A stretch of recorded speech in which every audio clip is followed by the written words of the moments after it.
Guys আজকে আমি একটা শর্ট 5 মিনিটের মধ্যে মোটামুটি মনে হয় ভিডিও হতে চলেছে এটা, কারণ গরমের মধ্যে আমি নিজেকে দেখাবো না, শুধু রেসিপিটা দেখাবো, রেসিপিটার উপরে ফোকাস করো। তো এখানে আমি গরম তেলের মধ্যে দিয়ে দিয়েছি বেরেস্তা ভাজার জন্য ঝিরি ঝিরি করে জুলিয়ান করে কাটা পেঁয়াজ, কারণ আজকে আমি বানাবো বেরেস্তা চিকেন।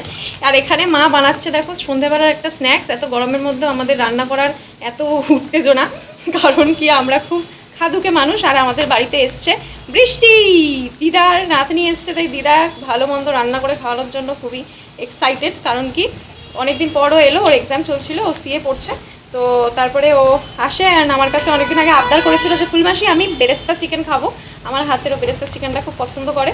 তা দ্যাটস ওয়াই আমি লেগে পড়েছি। আর মা এখানে শুধুমাত্র নাতনি নয়, তার ছোটো জামাইও আসবে, তাই জন্য মা এখানে স্ন্যাক্সের আইটেম মানে স্ন্যাক্সের অ্যারেঞ্জ করেছে।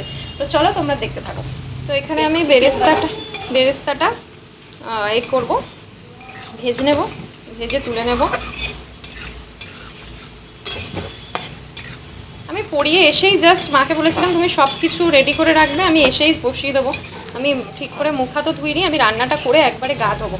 ধুয়ে আজকে ভাবছি একটু রাতের দিকে ছাদে যাব, কারণ প্রচণ্ড গরম, পারা যাচ্ছে না। দেখো মোটামুটি লাল হয়ে গেছে, এইভাবেই তুলে নেবো, কারণ আস্তে আস্তে কড়াইতে গরম তেলে থাকতে থাকতে না এটা কালো হয়ে যাবে।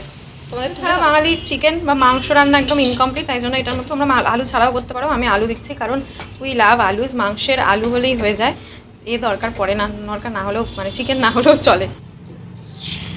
তো একে আগে আলুগুলো দিয়ে আমি ভেজে নেব। তো আলুর মধ্যে আমি দিয়ে দিয়েছি, আলুগুলোকে ছাড়ার পর পরিমাণ মতো মানে নর্মাল অল্প একটু নুন, জাস্ট হলুদ আর লঙ্কার গুঁড়ো দিয়ে এবার ভেজে নেবো। তাহলে আলুটা সুন্দর একটা সেদ্ধ হয়, একদম লাল লাল করে ভাজবো আলুটা। মাংসের আলু লাল লাল করে ভাজলে তখনই কিন্তু টেস্টি হয়, আর কালারটা সুন্দর যাতে আসে তার জন্য আমি একটু হলুদ আর লঙ্কার গুঁড়ো অ্যাড করেছি। তো এটা একদম ভেজে তুলবো যখন, তখন দেখাচ্ছি আমাদের। এটা এখন ভাজা হোক, একটু টাইম লাগবে, একটু ঢাকা দিয়েই ভাজবো যাতে হালকা বয়েল। আলুটা ভেজে আমি তুলে নিয়েছি, কেন এরকম ফ্যাকাশে রঙ দেখাচ্ছে আমি জানি না, কিন্তু যথেষ্ট ইয়েলোইশ হয়েছে। কিন্তু এবার আমি এই বাঁচা যে তেলটা আছে এর মধ্যে আমি পেঁয়াজ কুচি দিয়ে দেবো, দিয়ে আগে ভালো করে মোটামুটি ভালো করে পেঁয়াজটাকে ভাজবো, তারপরে আমি চিকেনটা অ্যাড করব। আগে একটু ভেজে নেব হাই ফ্লেমে করে, তারপর চিকেন আর পেঁয়াজটা ভাজবো একসাথে। কিন্তু ফার্স্ট কিন্তু পেঁয়াজটাকে হালকা ভেজে নেব, ঠিক আছে? চলো চিকেন অ্যাড করবো তখন আসছে। পেঁয়াজটা কিছুটা ভাজা হয়ে গেছে, এবারে চিকেনটা দিয়ে দেবো। চিকেনের মধ্যে হলুদ আর নুন মাখিয়ে রাখা ছিল। নুন মাখানো ছিল? শুধু হলুদ মাখানো আছে। তো এবার এটাকে ভালো করে ভাজবো, পেঁয়াজটাও ভাজা হবে, সাথে চিকেনটাও ভাজা হবে। ভালো করে আমি একটু ঢাকা দিয়ে দিয়ে এটাকে ভাজবো যাতে এটা সুন্দর ভাজা হয়ে যায়, একদম লাল লাল ভাজা হবে প্রায়।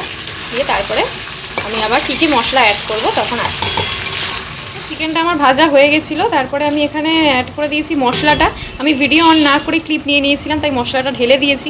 তো আমি আরেকবার বলে দিচ্ছি, এর মধ্যে আছে রসুন আদা বাটা আর জিরে ধনে হলুদ লঙ্কার গুঁড়ো। আর এখানে এখন আমি অ্যাড করবো হচ্ছে ডুমো ডুমো করে কাটা টমেটো কুচি। আর চিকেনটা আমি এইভাবেই ভাজার কথা বলছিলাম, যে পেঁয়াজটাও ভাজা হবে, সাথে সুন্দর করে চিকেনটাও ভাজা হবে, ঠিক আছে? চিকেন যত সুন্দর ভাজা হবে টেস্টি তত বেশি হবে।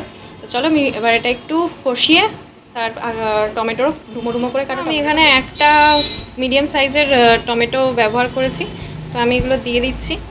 দিয়ে দেন আমি ভালো করে এবার এটাকে কষাবো হালকা ফ্লেমটাকে বাড়িয়ে। চলো আমি এখানে ওটা কষাচ্ছি, সাথে 1 চামচ টক দই দেবো। এতটা টক দই দেবো না পুরোটা, জাস্ট 1 চামচ দেবো, 1 চামচ ব্যাস এনাফ। 2 চামচ টক দই আমি সুন্দর করে এবার এটাকে দেখো কিছুটা কষে এসছে। এবার আমি এর মধ্যে অ্যাড করছি সানরাইজের চিকেন কারি মশলা। এর মধ্যেই গরম মশলা থাকে, তাই আলাদা করে গরম মশলা অ্যাড করবো না, এটাই অ্যাড করবো। স্বাদ মতো অ্যাড করবে, ঝাল খেতে পারলে একটু বেশি দেবে, ঝাল খেতে না পারলে একটু কম দেবে, কারণ এটা কিন্তু ঝাল হয় বেশ। তো আমি দেখো দিলাম, দেখো কষতে কষতে এবার আমি কিছুটা কষে নিয়ে আলুটাও দিয়ে দিচ্ছি, কারণ তাহলে আলুটাও সুন্দর মশলা ঢুকে যাবে। তো এই যে আলুটা ছিল, আলুটা আমি ঢেলে দিলাম। এবার দুটোকে একসাথে ঢাকা দিয়ে দিয়ে কষাবো। এক্সট্রা জল অ্যাড করবো না, যদি লাগে খুব অল্প পরিমাণে জল অ্যাড করবো, কারণ এটা ড্রাই টাইপের হবে। আর চিকেন এখানে একদমই প্রায় কমপ্লিট। আর যে প্রথমে বেরেস্তাটা ভেজে রেখেছিলাম সেটা এবার লাস্টে আমি নামানোর আগে ছড়িয়ে দিলাম। এবার এটাকে গ্যাসটা অফ করে নামিয়ে নেব। দেখো আমার চিকেন কিন্তু একেবারে রেডি। এরকম একটা চিকেনের রেসিপি কিন্তু তোমরা ভাত লুচি পরোটা যে কোনো কিছু দিয়ে অনায়াসে খেতেই পারো। আর আজকে আমি ঝালটা একটু কম দিয়েছিলাম, এটা কিন্তু একটু ঝালঝালই বেশি ভালো লাগে। তোমরা যখন করবে এটা একটু ঝালঝাল করবে, তাহলে আরও বেশি ভালো লাগবে।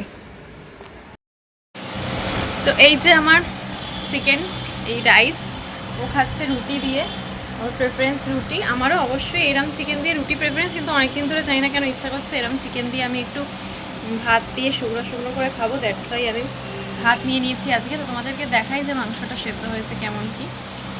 এই যে আলুটা দেখো কত সুন্দর সেদ্ধ হয়েছে, আর আলুর ভেতর অব্দি কত সুন্দর মশলা ঢুকেছে, ঠিক আছে।